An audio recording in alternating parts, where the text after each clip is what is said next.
Big TV భక్తి సమాచారం WhatsApp ఛానల్లో జాయిన్ అవ్వండి. అన్ని విశేషాలు ఎప్పటికప్పుడు తెలుసుకోండి. ఇప్పుడు భక్తి అన్న మాట ఎంత వైశాల్యాన్ని పొందింది. భక్తి కేవలం ఒక గదిలో పూజకి పరిమితం కాదప్పుడు. అందుకే నేను నిన్నను మీతో మనవి చేశా, విస్తరిస్తే భక్తి, సంకుచితమైతే కామం. నీరు ఆవిరైపోయి అంతటా నిండిపోతే భక్తి, నీరు గడ్డ కట్టి మంచైపోతే కామం, కేవలం కోరిక.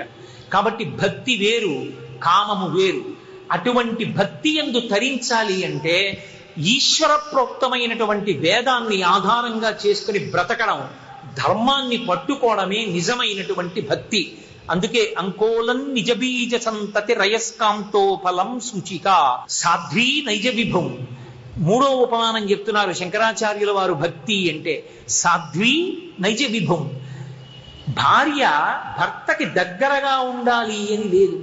శీలవతి, సుగుణవతి, మహాపతివ్రత అయినటువంటి ఇల్లాలు ఎప్పుడూ భర్తని స్మరిస్తూ ఉంటుంది. ఎందుకు స్మరిస్తూ ఉంటుంది అంటే ఒక్కటే కారణం, నేను ఈ పని చేస్తే నా భర్త యొక్క కీర్తి ఏమవుతుంది అని ఆలోచిస్తుంటుంది. అలా ఆలోచించగలిగినటువంటి ప్రజ్ఞ ఉండి భర్త కొరకే ఏ పనైనా చేసేటటువంటి స్వభావం ఉన్నటువంటి ఇల్లాలి యొక్క ప్రవర్తన ఏది ఉన్నదో ఆమెని సాధ్వి అని, ఆమె యొక్క నడవడిని సాధ్వి యొక్క నడవడి అని పిలుస్తారు. నేను మీతో ఒక ఉదాహరణ చెప్పాలి అంటే, అంత ఐశ్వర్యానికి రాముడు అధికారి. రాముడు యవరాజ్య పట్టాభిషేకం పొందాలి. రాజ్యంలో ఒక్కడు కూడా రాముడు యవరాజ్య పట్టాభిషేకమును పొందరాదన్నవాడు లేడు. ఇక్ష్వాకు వంశ నియమం ప్రకారం పెద్ద కొడుకుది రాజ్యాధికారం.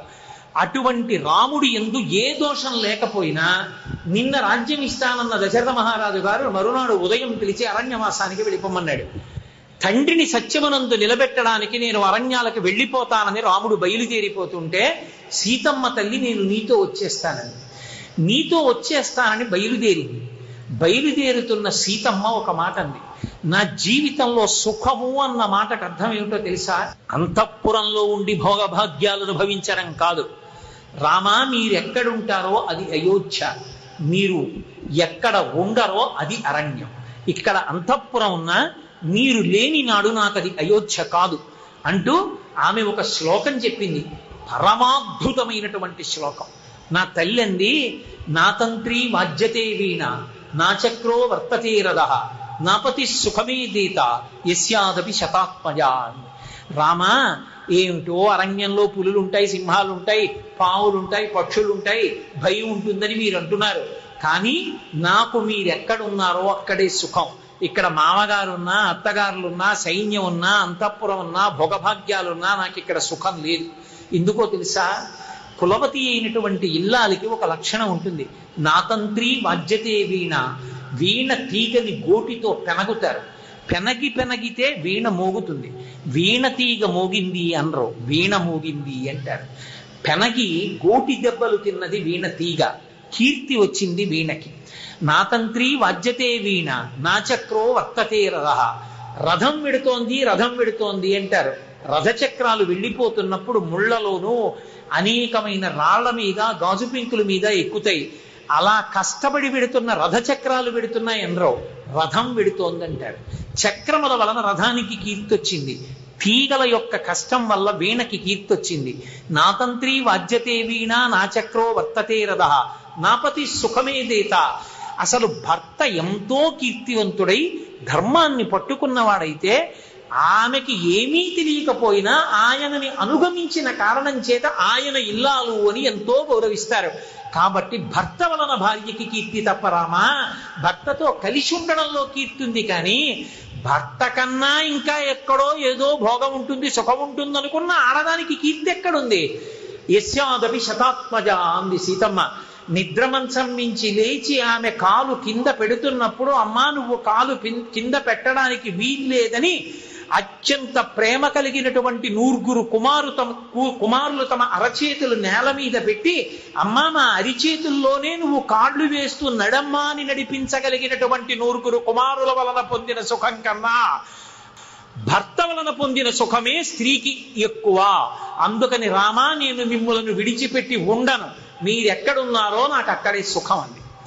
ఇంత ధర్మాత్ముడు నా భర్త అని సంతోషించింది. కానీ అరణ్యానికి వచ్చాను, ఇక్కడ ఇలా ఉంది ఏమిటని ఒక్కనాడు నా తల్లి బెంగ పెట్టుకున్నది లేదు. అది సాధ్వి అంటే.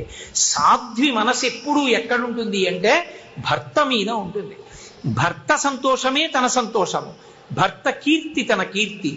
భర్త కీర్తికి కళంకం వచ్చేది భర్తకి ఇష్టం లేని పని, తనకిష్టం కాని పని. అందుకే అనసూయమ్మ ఒక మాట అడిగింది అయోధ్యకాండలో, ఏమమ్మా నాకు ఒక మాట అనిపిస్తుంటుంది సీతమ్మ, ఈ లోకంలో అసలు భర్త కన్నా గొప్ప బంధువు ఇంకా ప్రపంచంలో లేడు. ఎందుచేత అంటే తపకృతమిహావ్యయం అందావిడ. చేసిన తపస్సు ఎలా తనలోనే ఉండి రక్షిస్తుందో అలా ఒక ఆడదానికి ప్రపంచంలో ఎవరిచ్చినా మితంగానే ఇస్తారు. అమితంగా ఇవ్వగలిగిన వాడు భర్త ఒక్కడే. ఈమె ఇల్లాలు అని పసుపు కుంకాలు పొందడానికి, బొట్టు పెట్టించుకోవడానికి అధికారం ఆయన జీవించి ఉండడం వల్ల వచ్చింది. ఆమె తల్లి అనిపించుకోవడానికి కారణం, ఆమె మాతృత్వానికి కారణం ఆయనే అయ్యాడు. ఆయన చేసిన సమస్త పుణ్యకర్మలలో సగభాగం ఆవిడికి వెళ్ళిపోయి అనంతమైన పుణ్యం లభించింది. ఆయన ఒక యజ్ఞం చేస్తే ఆయన పక్కన ధర్మపత్నిగా తాను కూర్చుని హవిస్సివ్వడానికి అధికారాన్ని భర్తకి కల్పించి తత్ఫలితంలో సగాన్ని పొందుతోంది. అమితంగా ఇవ్వగలిగిన వాడు భర్త ఒక్కడేనమ్మా. నీకు భర్త మీద ఇన్ని విషయాలు ఎలా తెలిసాయి, ఎలా భర్తను అనుగమించావు అని అడిగింది. సీతమ్మ తల్లంది, పాణిప్రదాన కాలేచ యత్పురాత్మగ్ని సన్నిధౌ అనుశిష్టా జనన్యాస్మి. అమ్మా నాకు పాణిప్రదానం, ఆఖరికి చేతిలో చెయ్యించుతున్నప్పుడు కూడా మా అమ్మ నాకు ఆడదాని ధర్మం చెప్తూనే ఉందమ్మా, అందుకే నాకు ఈ ధర్మం తెలిసిందమ్మా అంది. భార్య భర్తని అలా అనుగమిస్తుంది.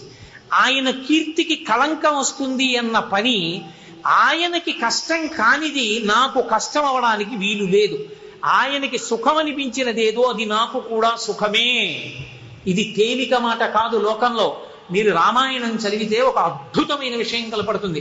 వాల్మీకి మహర్షి ఎక్కడా ఎవరికి కితాబులు ఇవ్వరు. అయోధ్యకాండలో అరణ్యవాసానికి సీతారాములు వెళ్ళినటువంటి ప్రారంభంలో ఒక రోజు రాత్రి పడుకోవలసి వచ్చింది. గుహుడు సీతారాములకి రక్షణ చేస్తున్నాడు. నిషాదులైనటువంటి ఆటవికులందరూ చుట్టూ నిలబడి ఉన్నారు. అసలు పరపురుషుడు తెలియనటువంటి తల్లి నా తల్లి. అటువంటి సీతమ్మ రామచంద్రమూర్తి పడుకుంటానంటే మంచం మీద పడుకోనన్నాడని, భూషీనం చేస్తానన్నాడని అరటి డొప్పలు గడ్డి ఆకులు తెచ్చి నేల మీద పడేశాడు గుహుడు. రాముడు పరమ సంతోషంగా, తండ్రి ఏడుస్తూ ఉండుంటారు, ఇవాళ ఇంటి దగ్గర మా అమ్మ ఏడుస్తూ ఉంటుందని నేను పలహారం కూడా చేయనని ఆచమనం చేసి పడుకున్నాడు. పడుకుంటే నా భర్త భూమి మీద అరటి డొప్పలు గడ్డిలో పడుకుంటే నేను ఎలా పడుకుంటానన్న మాట నా నోటి వెంట రాదు.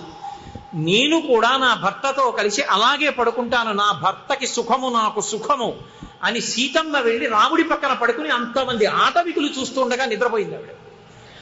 ఆవిడకే నిజంగా నిద్ర పట్టకపోతే మనస్సు ఎక్కడో సంక్షోభంలో ఉన్నట్టు. ఎంతమంది చూస్తే నాకెందుకు, నా భర్త పక్కన నేను పడుకున్నాను, నిద్రపోయిందంతే నా తల్లి. లక్ష్మణస్వామి దగ్గరికి వెళ్ళి గుహుడు అడిగాడు, నీకు 4 అరటి పట్టలు పడేస్తాం పడుకోమన్నాడు. లక్ష్మణుడు అన్నాడు, కథం దాశరథౌ భూమౌ శయనే సహసీతయా శక్త్యా లుబ్ధామయా జీవితం లుబ్ధం వా సుఖాని వా అన్నాడు. 60,000 సంవత్సరముల వయస్సు వచ్చినటువంటి వృద్ధుడైన దశరథ మహారాజు గారు బిడ్డలు లేకపోతే పుత్రకామేష్టి చేస్తే కన్నటువంటి కొడుకు, సకల సుగుణాభిరాముడైనటువంటి వాడు, 16 గుణములు పరిపూర్ణముగా కలిగినటువంటి వాడు. కోన్వస్మిన్ సంప్రదంలోకే గుణవాన్ కశ్చ వీర్యవాన్ ధర్మజ్ఞశ్చ కృతజ్ఞశ్చ సత్యవాక్యో దృఢవ్రతః చారిత్రేణ చ కోయుక్తః సర్వభూతేషు కోహితః విద్వాన్ కః కస్సమర్థశ్చ కశ్చైక ప్రియదర్శనః ఆత్మవాన్ కో జితక్రోధో ద్యుతిమాన్ కో ననసూయక కస్య బిభ్యతి దేవాశ్చ జాత రోషస్య సంయుగే అని చెప్పబడినటువంటి రామచంద్రమూర్తి అలా నేల మీద పడుకునుంటే సామాన్యమైనటువంటి విషయాన్ని ఆవిష్కరించింది సీతమ్మ శ్రీరామాయణంలో. ఎంత కష్టంలో ఉంది. కష్టమన్న మాట అన్వయమైనటువంటి వ్యక్తి ఎవరైనా ఉంటే సీతమ్మే. రాముడిది కూడా కష్టం కాదు. ఎందుచేతనంటే కష్టం తీరిపోయేది ఎప్పుడు అంటే కష్టం చెప్పుకోవడానికి పక్కన ఒక మనిషి ఉంటే చాలు. ఎంత కష్టంలో ఉన్నా చెప్పుకోవడానికి ఒకడు ఉంటే కష్టం కొంత తీరుతుంది. సీతమ్మకి అబల, జనక మహారాజు గారి కూతురు, రాముడి ఇల్లాలు, దశరథుడి పెద్ద కోడలు, ఎండకన్నిరుగని తల్లి.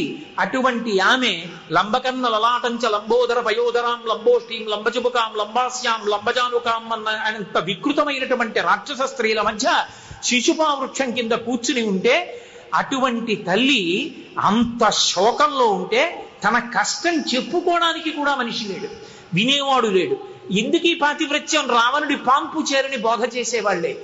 అటువంటి చోట రాముడు ఉన్నాడిని నమ్మి పతివ్రతగా నిలబడిపోయిన సీతమ్మ దగ్గరికి స్వామి హనుమ వచ్చి, అమ్మా ఎందుకమ్మా బెంగ పెట్టుకుంటావో, ఒక్కసారి వచ్చి నా భుజం మీద కూర్చో అమ్మా, నిన్ను తీసుకెళ్లి ప్రశ్రవణ పర్వత శిఖరముల మీద కూర్చున్న రామచంద్రమూర్తికి సమర్పిస్తానమ్మా అంటే, అది కూడా మామూలుగా తీసుకెడతాననుకుంటున్నావేమోనమ్మా. హనుమ యొక్క వాగ్వైభవం అంటే అలా ఉంటుంది. ప్రాపయిష్యామి శక్రాయ హవ్యంహుతమివానల అన్నారు. యజ్ఞం చేసినప్పుడు ఇంద్రాయ స్వాహ అని హవిస్సిస్తే అగ్నిహోత్రుడు దాన్ని పట్టుకుని ఇంద్రుడికి ఇస్తాడు. అగ్ని పట్టుకెళ్ళాడని అపవిత్రం అవదమ్మా, అగ్ని పట్టుకెళ్ళడం వల్ల పవిత్రం అవుతుంది ఆ హవిస్సు. అలా నేను తీసుకెళ్లడం వల్ల అమ్మా నీ పవిత్రతకి భంగం కలగదు సుమా, వచ్చి నా భుజం మీద కూర్చోమన్నారు. అంటే తల్లి పక్కున నవ్వండి, నువ్వే ఇంతున్నావా? లంకాపట్టణంలో సీతమ్మని అన్వేషించేటప్పుడు చీకటి పడుతుండగా ఆయన తన శరీరాన్ని బాగా సంక్షిప్తం చేశారు. సూర్యే చాస్తం గతే రాత్రౌ దేహం సంక్షిప్య మారుతి వృషదం చకమాత్ర సన్ బభూవా అద్భుత దర్శన అంటారు వాల్మీకి మహర్షి. పిల్లి పిల్లంత వారైపోయి లంకాపట్టణాన్ని వెతికారు. హనుమా నువ్వే పిల్లి పిల్లంత ఉన్నావు, నీకో భుజం, ఆ భుజం మీద నేను కూర్చోవడం, 100 యోజనముల సముద్రాన్ని దాటడం, రాముడి దగ్గరికి తీసుకెళ్లడం, ఈ మధ్యలో నేనన్నా పడిపోవచ్చు, రాక్షసులు రావచ్చు, యుద్ధం జరగచ్చు, జయాపజయములు విధి నిర్ణీతములు, ఎప్పుడు ఏం జరుగుతుందో తెలియదు, నేను ఎలా వచ్చి నీ భుజం మీద కూర్చుంటాను. హనుమకి చాలా బాధ కలిగింది. అమ్మా ఇంత మాట అంటావా? హనుమంటే ఇంతే ఉంటారనుకుంటావా? చూడమ్మా నేనంటే ఏమిటో చూపిస్తానన్నారు. మేరుమందర సంకాచౌ భవౌదిత్తామల ప్రభ అగ్రతవ్యవతస్తే చ సీతాయా వనరోత్తమ అన్నారు మహర్షి. మేరు పర్వత శిఖరములు ఎలా ఉంటాయో అలా పెరిగిపోయి కాల్చినటువంటి పెనంలా పెద్ద ముఖంతో దంష్టలతోటి పరిగల వంటి భుజాలతో నించున్నారు. అమ్మా చూశావా అమ్మా, ఇప్పుడు నాతో రా అన్నారు. ఇంకొక ఆడదైతే అంత కష్టంలో ఉన్నందుకు ఎగిరి గంతేసిన అయినా నన్ను దిగబెట్టేసేయండి. సీతమ్మంది భక్తుభక్తిం పురస్కృత్య రామధన్యస్య వానరా నస్పృశామి శరీరంతో పుంసో వనర పుంగవా. ఆనాడు నేను స్పృహలేని స్థితిలో రావణాసురుడు నన్ను అపహరించి తీసుకొచ్చాడు కాబట్టి నేను వచ్చాను తప్ప, నేను స్పృహలో ఉండగా పరపురుషుణ్ణి ఎట్టి పరిస్థితులలో తాకి మాత్రం నీతో నేను రాను. రాముడే రావాలి, తన ధనస్సులో బాణములను సంధించాలి, లంకాపట్టణం మీద ప్రయోగించాలి. మండిత విస్ఫులింగ విషమ జ్వలితానల కీలలు అబ్జగర్భాండము నిండ రామ వసుధాదిపుడేశడు వజ్ర సాధనా ఖండిత పంక్తి కంట కనకంట పురాంతక శైలచాలనోద్దండ బల ప్రచండ పురదండ విఖండన చెడ్డకాండముల్. ఈ లంక కాలిపోవాలి, అప్పుడు నన్ను రాముడు తీసుకెళ్ళాలి. అది రాముడికి కీర్తి తప్ప, రాముడు లేనప్పుడు రావణుడు ఎత్తుకొచ్చాడు, రావణుడు లేనప్పుడు హనుమెత్తుకెళ్ళి సీతమ్మని రాముడికి ఇచ్చారు. ఇప్పుడు నా భర్త కీర్తి మాసిపోతుంది, నా భర్త కీర్తికి తగని పని నేను చెయ్యను, ఇక్కడే ఉంటానన్నారు. అమ్మా ఎంత గొప్ప తల్లివమ్మా, ఇప్పుడు కూడా భర్త గురించి ఆలోచించావు. యుక్త రూపం త్వయా దేవి భాషితం శుభదర్శనం సదృశం స్త్రీ స్వరూపస్య సాధ్వీ వినయస్య చ అన్నారు. మహర్షి అక్కడ ప్రయోగించారు సాధ్వీ అన్న మాటని. అమ్మా ఇప్పుడు కూడా భర్త మీద ఎంత భక్తి అమ్మా, రానన్నావమ్మా నాతో. అమ్మా నీకొక్క నమస్కారం, నేనేం చెప్పగలనమ్మా నీ భర్తృభక్తికి అన్నారు. అటువంటి సాధ్వి, భర్త హృదయాన్ని అర్థం చేసుకోవడం అంటే సాధ్వి యొక్క లక్షణం. అందుకే శ్రీశుభా వృక్షం మీద కూర్చున్న హనుమ అంటారు, అసలు ఇంత గొప్ప సీతమ్మని విడిచిపెట్టి ఆ రాముడు ఎలా బ్రతికుండగలిగాడన్నారు. ఇన్నాళ్ళు రామభక్తుడైనటువంటి హనుమ సీతమ్మ దర్శనమైన తర్వాత దుష్కరం కృతవాన్ రామో యయమాం మక్తకాసిరీం సీతాం వినా మహాబాహు ముహూర్తం అభిజీవతి. అసలు రాముడి గుండె కాదు బండ. ఇంతకాలం సీతమ్మని విడిచిపెట్టి ఉండగలిగాడంటే ఎలా ఉండగలిగాడు? ఇటువంటి తల్లిని ఎలా విడిచిపెట్టి ఉండగలిగాడు అనుకున్నారు. అటువంటి సీతమ్మ వంక చూసి హనుమంటారు, అస్యాదేవ్యా మనస్తస్మిన్ తస్య చాస్యాం ప్రతిష్ఠితం తేనేయం శశి ధర్మాత్మా ముహూర్తం విజీవతి. సీతమ్మ మనస్సు సీతమ్మ దగ్గర లేదు, రాముడి మనస్సు రాముడి దగ్గర లేదు. రాముడి మనస్సు సీతమ్మ దగ్గర, సీతమ్మ మనస్సు రాముడి దగ్గర ఉంది కాబట్టి వీళ్ళిద్దరూ బ్రతికారన్నారు. అందుకే ఇప్పటికీ వివాహం చేసి శుభలేఖ వేస్తే సీతారాముల్లే వేస్తారు మూర్తిగా. అటువంటి దాంపత్యానికి ప్రతీక అయినటువంటి సీతమ్మ భర్త కీర్తి కొరకు హనుమతో కూడా రావడానికి అంగీకరించలేదు. చిట్ట చివర అసలు పతాక స్థాయిలో వచ్చింది పరీక్ష. అగ్ని ప్రవేశం చేయమన్నారు స్వామి. ఆయనకి సీతమ్మ తల్లి మీద అనుమానం ఉండి కాదు, ఆయన కర్తవ్యత నిష్ఠ అటువంటిది. రాజారాముడిగా కూర్చున్నప్పుడు రాజపత్నిగా ఆమె కూర్చోవాలి. అలా కూర్చున్నప్పుడు యోగ్యత లేనిది అని ఎవరు అనడానికి వీల్లేదు. నీ యోగ్యత నువ్వు నిరూపించుకుని నీ కర్తవ్యం నువ్వు చెయ్యాలన్నారు. అది ఆయన హృదయం. రాముడెవరో సీతమ్మకి తెలుసు, అందుకే అగ్ని ప్రవేశం చేసి అగ్ని పునీత అయిపోయికి వచ్చింది. అంత అగ్ని ప్రవేశం చేయిస్తేనే లోకం అనరాని మాటలు అనేసిందే, నిజంగా చేయించకుండా తీసుకొస్తే ఇవాళ రాముడిని కీర్తించుండేది ఆ లోకం. తీసుకొచ్చి పట్టాభిషేకం చేసుకుంటే ఒక రజకుడు అనరాని మాటలు అన్నాడని సీతమ్మ తల్లిని గర్భిణిని తీసుకెళ్లి గంగా నది ఒడ్డున లక్ష్మణస్వామి దింపేస్తే రాముడి హృదయం ఏమిటో సీతమ్మకి తెలుసు. అద్భుతమైన మాట అంది నా తల్లి. ఆవిడంది, బిడ్డల్ని ధార్మికంగా పరిపాలించడానికి ఆదర్శవంతమైన రాజుగా తాను ఉదాహరణగా ఉండాలి కాబట్టి నన్ను రాముడు పంపాడు తప్ప రాముడు నా మీద అనుమానం ఉండి పంపినవాడు కాదు. రామహృదయం నాకు తెలుసు లక్ష్మణ. కాబట్టి నన్ను పంపడం వల్ల నన్ను విడిచి ఉండలేక ఈ ప్రజలే నేను సీతమ్మకి దూరం అవడానికి కారణమని తన కోరిక భగ్నమైన శోకంలోంచి వచ్చిన కోపం వల్ల ప్రజలని పీడించవద్దన్నా అని చెప్పింది నా తల్లి. ఏమి కర్తవ్యతానిష్ట అంటూ ఒక మాట అంది. ఉత్తరాఖండలో వాల్మీకి మహర్షి చెప్తారు, నఖల్వజ్జైవ సౌమిత్రే జీవితం జాహ్నవీ జలే చిజేయం రాజవంశస్తు భక్తుర్మే పరిహాస్యతే. లక్ష్మణ, నాకు 2 ప్రత్యామ్నాయాలు ఉన్నాయి. ఒకటి, ఎదురుగుండా గంగా నది ప్రవహిస్తోంది. 2, గర్భంలో సంతానం ఉంది. గంగలో దూకి శరీరం విడిచిపెట్టడం. రాముడు ఏకపత్ని వ్రతుడు, ధార్మికంగా వంశాభివృద్ధి కొరకు నన్ను చేపట్టాడు. రాముడి సంతానాన్ని రాముడికి ఇచ్చేసి అవతార పరిసమాప్తి చేస్తాను తప్ప గంగలో దూకను. ఏ రాముడు నేను శరీరం విడిచిపెడితే ఇక ఇంకొక స్త్రీని చేపట్టి సంతానాన్ని పొందక సంతానం లేని పురుషుడుగా మిగిలిపోతాడో అలా మిగల్చడం ధర్మపత్నిగా నా యొక్క కర్తవ్యం కాదు.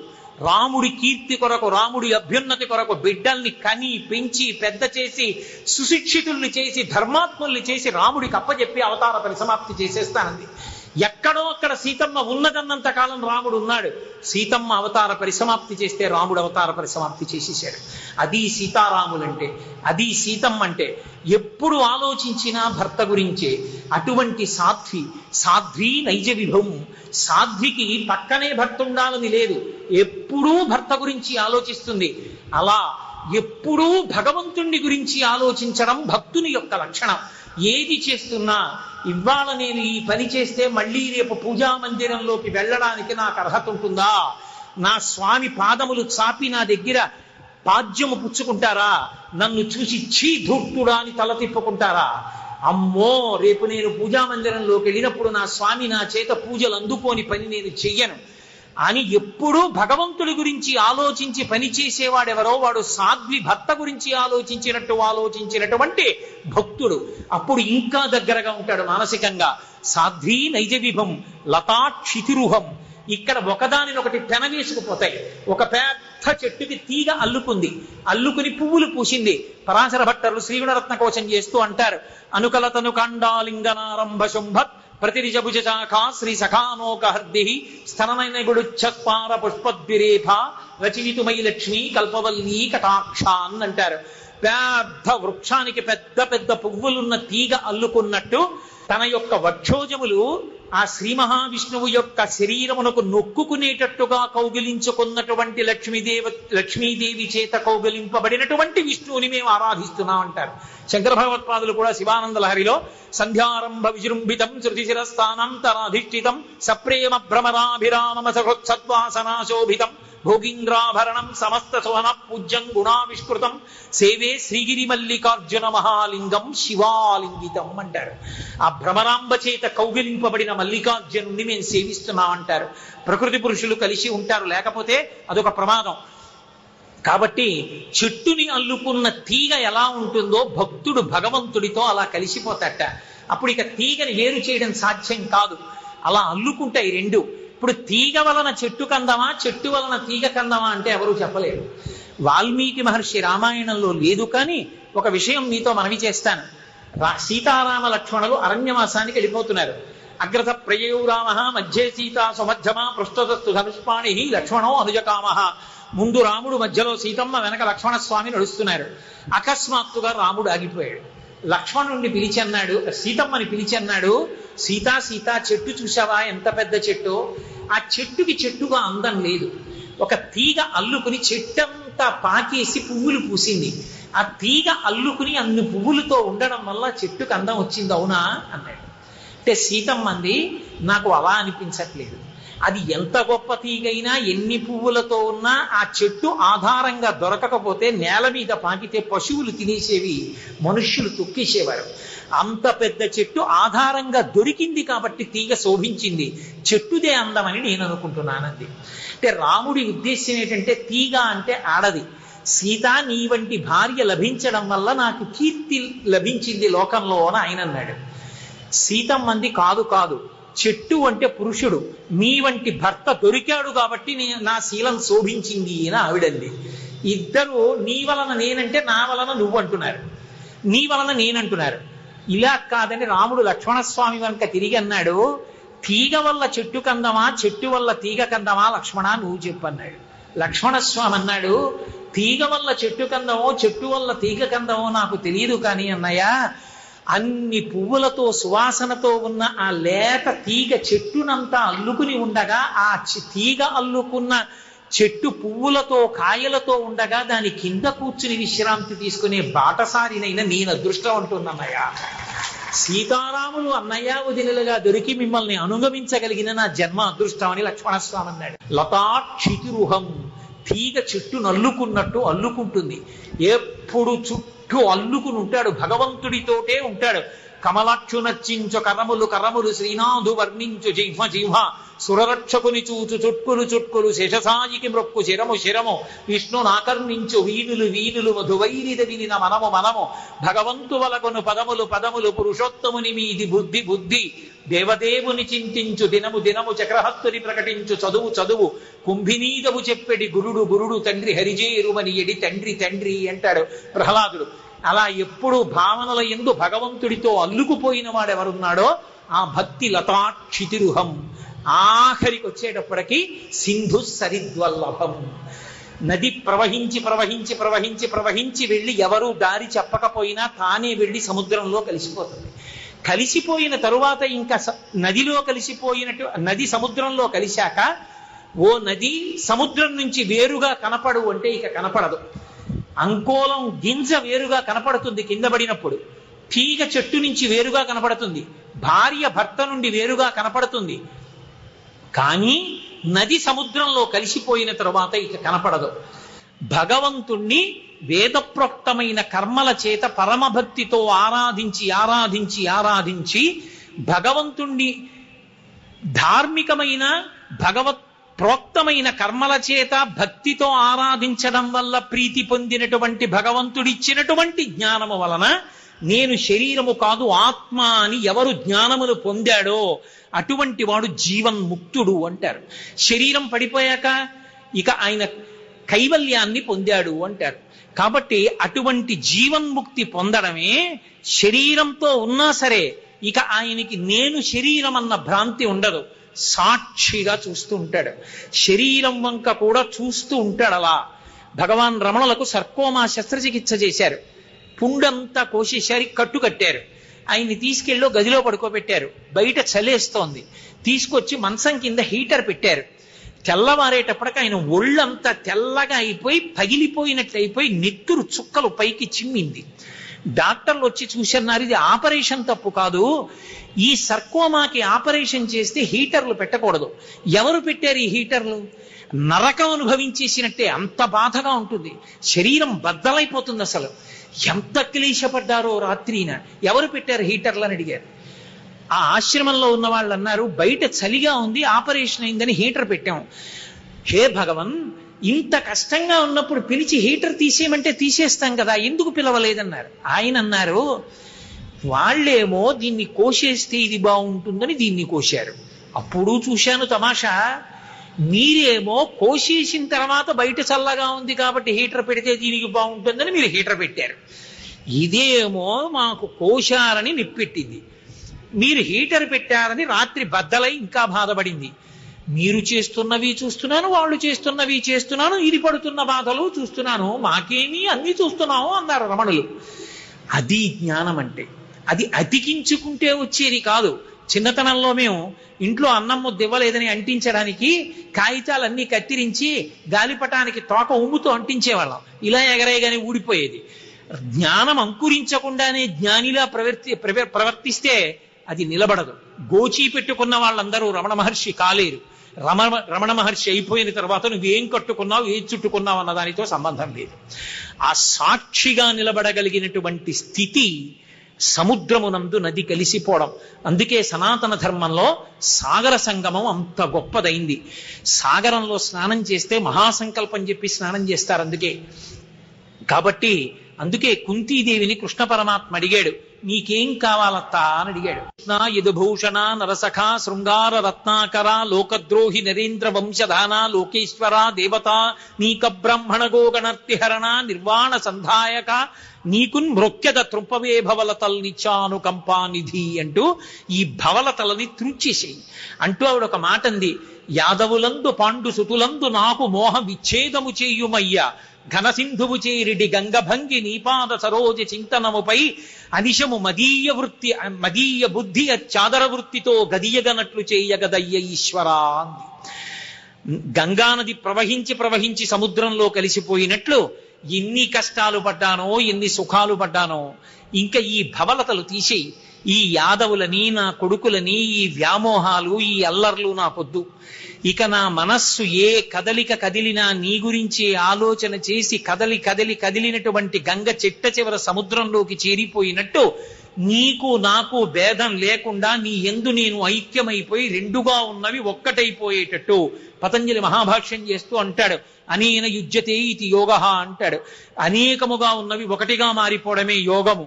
అటువంటి యోగాన్ని నాకు కటాక్షించి నీకు నాకు భేదము లేని జీవ బ్రహ్మైక్య సిద్ధిని కటాక్షించమని అడుగుతుంది. అదిగో అలా కలిసిపోవడమే నది ప్రవహించి సముద్రంలో కలిసిపోవడం. ఎక్కడ ఇక వేరు చేసి చూపించడం సాధ్యం కాదో, ఇక తాను పరమాత్మ యందు లయమైపోయి ఉండిపోతాడో, తాను పరమాత్మగా నిలబడిపోగలుగుతాడో, అంటే తాను ఆత్మగా అనుభవంలోకి రాగలుగుతాడో, ఆ స్థితి భక్తి యొక్క చిట్ట చివరి స్థితి. దీన్ని ఆవిష్కరిస్తూ అంకోలం నిజబీజ సంతతి రయస్కాంతోఫలం సూచికా సాధ్వీ నైజ విభం లతాక్షితిరుహం సింధు సరిద్వల్లభం ప్రాప్నోతీహ యథా తథా పశుపతే పాదారవిందద్వయం చేతో వృత్తి రూపేత్య తిష్టతి సదా సా భక్తి రిత్యుచ్యతే అంటారు శంకర భగవత్పాదులు. సనాతన ధర్మమునందు భక్తి యొక్క వైభవము అంత గొప్పది. For more videos like this, subscribe Big TV channel.